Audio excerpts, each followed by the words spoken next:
ঘনবসতিপূর্ণ ৪৫ নং ওয়ার্ডে নদীর পাড়ে মকবুলের বাড়ির সামনে রাস্তা অবরোধ করে জনদুর্ভোগ সৃষ্টি করেছেন মেথর নাজমুল। এলাকার বাসিন্দারা অভিযোগ করেছেন, এই রাস্তা দীর্ঘদিন ধরে উন্মুক্ত রাখার কথা থাকলেও স্থানীয় কিছু ব্যক্তির কারণে প্রতিবন্ধকতা তৈরি হয়েছে। বঙ্গ টিভির স্টাফ রিপোর্টার শামিমা খানম বেবির তথ্যচিত্রে থাকছে বিস্তারিত। স্থানীয়রা জানিয়েছেন, আগে এলাকায় কয়েকজন বাড়িওয়ালা যেমন চাঁদপুরা, আব্দুস সালাম ও জলিল যৌথভাবে রাস্তা উন্মুক্ত করতেন, কিন্তু সম্প্রতি শামসু বিলার মেয়ে সুমি ও মকবুলের নির্দেশে মেথর নাজমুল আবারও রাস্তা অবরোধ করেছে। এতে এলাকাবাসী ও যানবাহনের চলাচলে বড় ধরনের সমস্যা দেখা দিয়েছে। নাজমুল অভিযোগ খণ্ডনের সময় জানান, এই কাজটি মকবুল ও সুমির নির্দেশে করা হয়েছে।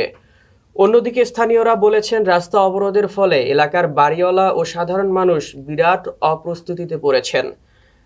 জলিল ও চাঁদপুরা আব্দুস সালামের ঘুষের মাধ্যমে নাজমুলের সঙ্গে যোগসাযোগ রয়েছে। কিছু দোকানদারকে রাস্তার উপর বসতে দেওয়া হয়েছে, যা জনদুর্ভোগ বাড়াচ্ছে।